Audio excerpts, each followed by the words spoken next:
In the golden city of Alexandria, where marble temples met the endless blue of the Mediterranean, knowledge was once the highest form of worship.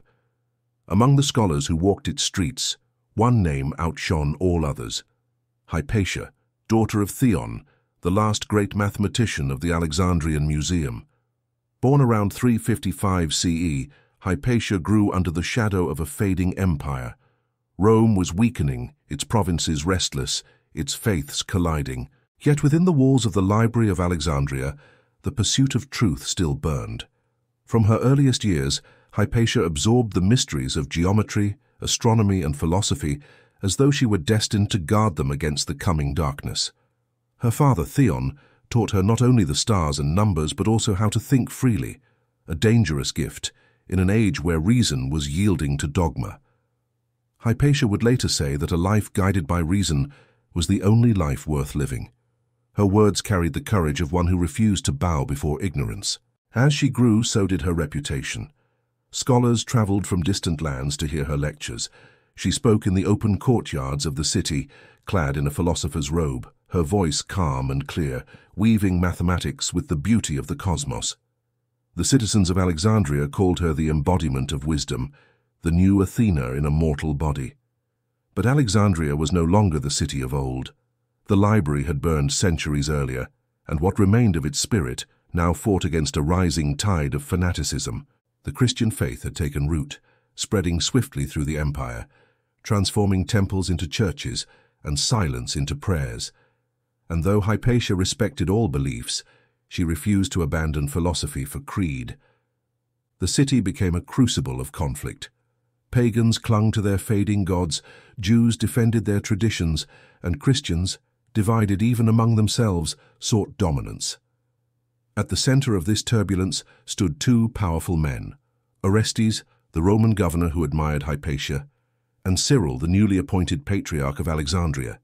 Orestes represented imperial order, a man of law and restraint.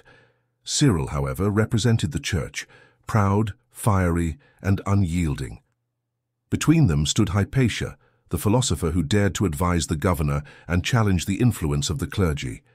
Her very presence became a symbol of the old world refusing to die. Cyril saw her differently. To him, Hypatia was not merely a teacher, she was a threat. Her gatherings drew both pagans and Christians alike, and her words stirred thoughts that questioned divine authority. Whispers began to spread, that Hypatia was a witch, that she practiced forbidden arts, that her wisdom came from demons, not gods. The mobs that roamed the streets began to change their chants. Once they sang hymns of faith, now they murmured curses against the harlot of hell. The line between religion and politics blurred.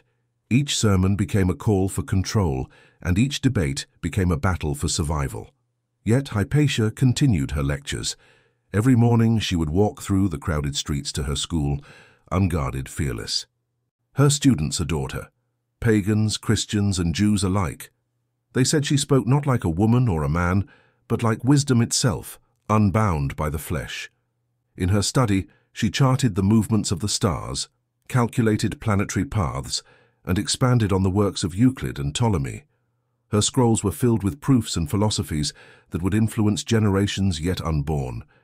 But outside her walls, Alexandria was tearing itself apart. Orestes, seeking balance, tried to appease both sides, but Cyril's power grew faster than law could restrain. His followers, known as the Parabolani, fanatical monks sworn to serve God through violence, became his sword and shield. They roamed the streets, enforcing his will, their faith hard as iron. One day, when Orestes was attacked by a mob of these monks, Hypatia publicly defended him. She argued that reason and justice, not divine wrath, should guide rulers. The words spread like wildfire. To the faithful, she had now spoken against the church itself. Rumors deepened. They said she used charms to twist men's minds, that she kept the governor under her spell, that she plotted against the patriarch. In a city so volatile, it took little more than a whisper to spark an inferno. The streets of Alexandria grew hostile. Statues were toppled, temples desecrated, books burned. The last embers of the ancient world flickered in Hypatia's classroom, where the light of reason tried to survive the storm. But every flicker of light draws its shadow, and Hypatia's shadow was growing. Cyril began to preach of cleansing the city of impiety, of purging it of the old ways that resisted God's truth. His followers nodded, fists tightening around stones and ropes. Hypatia's name appeared in sermons, not as a scholar, but as a symbol of sin. Still she refused to flee. Truth, she said to her students, is eternal. It cannot be destroyed by fear.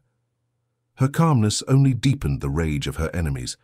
To them, her composure was arrogance, her reason was rebellion, her dignity, defiance. By the year 415 CE, the tension had reached its breaking point. The city was split in two, those who followed Hypatia's wisdom and those who followed Cyril's faith. The streets that once echoed with debate now trembled with shouts and blood. In her final lectures, Hypatia spoke of harmony, of how the universe balanced chaos and order, how even destruction could lead to creation. But her words were drowned by the drums of fanaticism rising outside her walls. One cold morning, as dawn spilled across the marble streets of Alexandria, a crowd began to gather. The Parabolani, armed and furious, whispered her name. They spoke of cleansing. They spoke of judgment. They spoke of ending the last light of the old gods. And as the sun rose over the city that once worshipped wisdom, the air grew heavy with the scent of destiny, the kind that comes not from stars or fate, but from men blinded by faith. The day of Hypatia's reckoning was drawing near. The streets of Alexandria were restless that morning. The sun rose pale over the harbor, its light catching on broken statues and scattered papyrus scraps that fluttered like ghosts of lost wisdom. In the distance, church bells rang, not for prayer, but for gathering. Cyril's words had spread through every quarter of the city. To the faithful, Hypatia was no longer a philosopher. She was the enemy of Christ, a witch who bewitched men and defied the church's will. In the market, her name was spoken with curses. In the taverns, her students whispered of leaving the city, but Hypatia herself remained unmoved. She continued to teach, refusing to believe that reason could be slain by madness. Her disciples urged her to stop her public lectures. Some begged her to flee to Athens or Rome, but she only smiled faintly and said, "One does not abandon truth to hide from ignorance." That defiance sealed her fate. It was in March of 415 CE when the mob came for her. The Parabolani, robed monks armed with stones, clubs, and iron hooks, emerged from the church of Caesareum after Cyril's sermon. The patriarch himself did not lead them, but his words burned in their minds. The city must be cleansed of the instruments of the devil. The mob fanned through the streets, chanting her name, their voices echoing like a storm. Shopkeepers bolted their doors, citizens fled into alleys. Hypatia's students, hearing the uproar, tried to reach her home, but the mob was faster. She was returning from her school in her chariot when they caught her. The Parabolani surrounded her, their eyes wild, their chants rising in fury. One of them shouted, "There is the witch, the blasphemer!" The crowd surged forward. Hypatia did not scream or run. She stood tall, her philosopher's robe fluttering in the wind. "What madness is this?" she demanded. "I am no enemy of God, only of ignorance." But her words were swallowed by the roar of the mob. They dragged her from the chariot, her scrolls scattering across the dusty ground like fallen feathers of knowledge. One of the monks struck her across the face with a broken tile. Another tore her robe. She fell, but even then she did not beg. Her eyes, calm and filled with sorrow, met theirs, and that only enraged them more. They hauled her through the streets, beating her as they went, until they reached the Caesareum, once a Roman temple, now turned into a Christian church. There, beneath the great dome that once honored Caesar, they prepared her judgment. Inside, the air was thick with incense and fury. The monks stripped her of her robes and threw her to the cold marble floor. "Confess!" one of them shouted. "Confess your witchcraft!" Hypatia raised her head weakly. Blood trickled from her lips. "There is no witchcraft in reason," she whispered. "Only truth, and truth needs no confession." Her answer was a spark in dry grass. They descended upon her with sharp tiles, pieces of pottery broken from the church floor.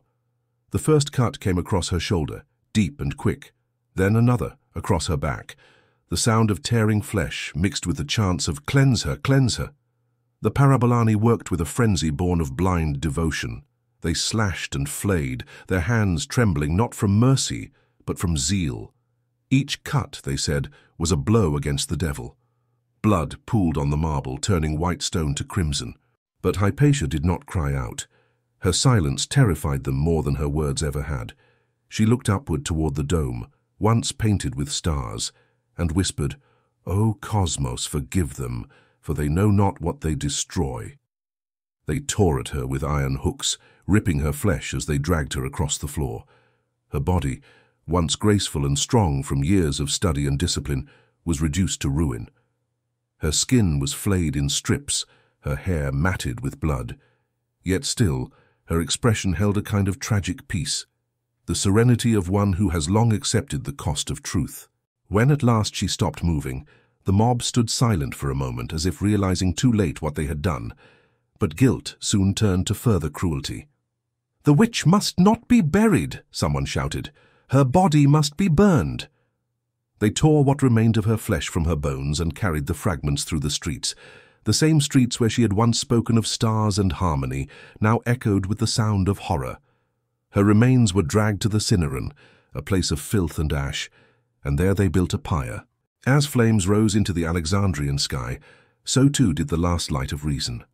Her ashes mingled with the dust of the city that had once been the heart of knowledge. And the mob, believing they had served God, dispersed into the night, leaving behind silence and smoke. For days no one dared speak her name aloud. Her students went into hiding, her scrolls destroyed or stolen. Orestes, the governor who had once stood beside her, wept in secret, powerless against the church's growing might.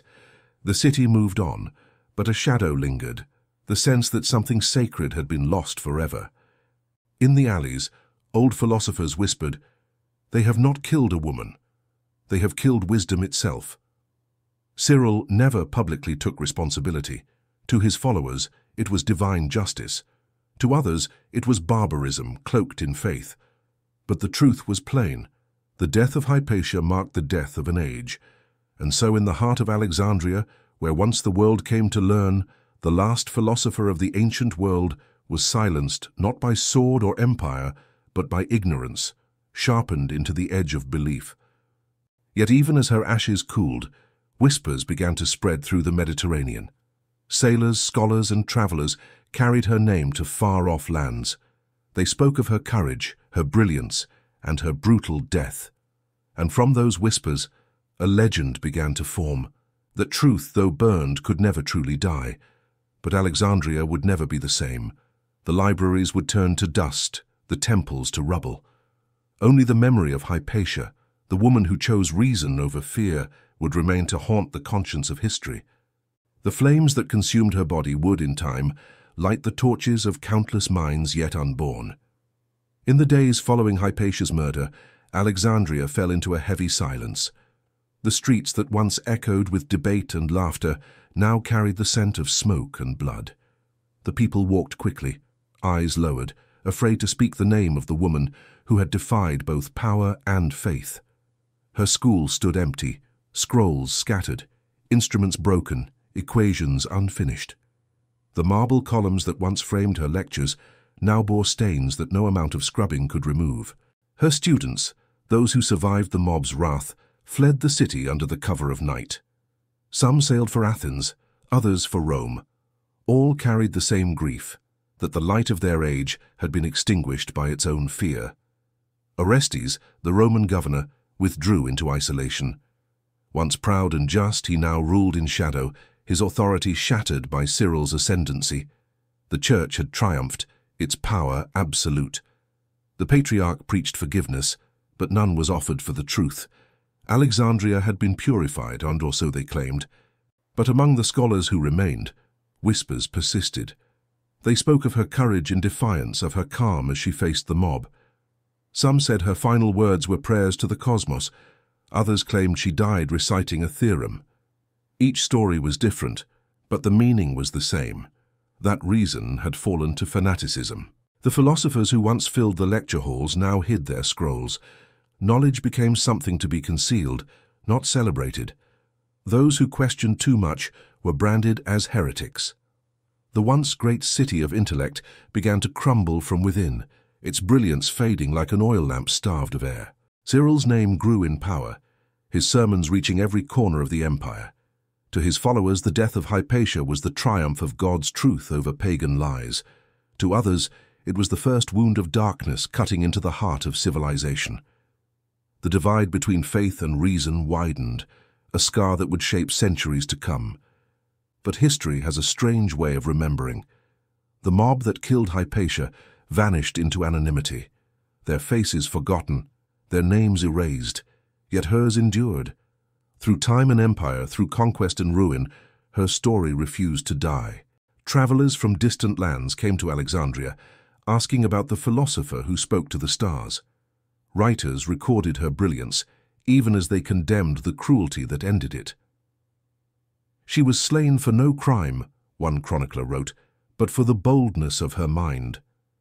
Her writings, or what remained of them, were copied in secret, passed hand to hand like relics of forbidden light. Astronomers still traced the orbits she described. Mathematicians still pondered the problems she had solved. In every generation, a few would rediscover her work and whisper her name as though invoking a lost goddess of thought. Centuries later, in lands far from the Nile, artists would paint her face. Poets would call her the martyr of philosophy. And in the minds of thinkers, she would become more than a woman. She would become a symbol of reason crushed by belief, of courage silenced by fear, of knowledge betrayed by the hands of ignorance. And yet, that symbol burned brighter with each passing century. Her death, meant to erase her, instead immortalized her. The flames that consumed her body lit a fire that would travel across generations, through the Renaissance, through the Enlightenment, through every mind that dared to question the world. In time, scholars would look back at Alexandria and see her story as the turning point, the moment when the ancient world's light dimmed and the long night of dogma began. They would see in Hypatia not just a philosopher, but a warning, that when power fears knowledge, civilization itself trembles. The ruins of her city would sink beneath sand and sea. The great library, once reborn, would fall again to dust. But her name, Hypatia, would endure like an echo that time could not silence. In modern times, when reason once again fought to free itself from chains, her story re-emerged. Writers, scientists, and thinkers invoked her as a saint of logic, a martyr of wisdom. Statues were raised in her honor, not of marble, but of memory, built in the minds of those who valued truth above comfort. For the tragedy of Hypatia is not only in her death, but in what it represents. It is the eternal struggle between light and shadow, between the open mind and the closed fist, between knowledge and the fear of it. Every age faces that same choice, to build libraries or burn them, to listen or silence, to learn or destroy. And so, the story of Hypatia endures not merely as history, but as a mirror. It asks each generation the same question her killers could not answer: will we protect the flame of wisdom, or watch it die again in the hands of zeal? In the wind that sweeps across modern Alexandria, one might still imagine her voice, make calm, rational, unafraid. It does not curse her murderers, it does not lament her fate. It only whispers what she once told her students long ago. Reserve your right to think, for even to think wrongly is better than not to think at all.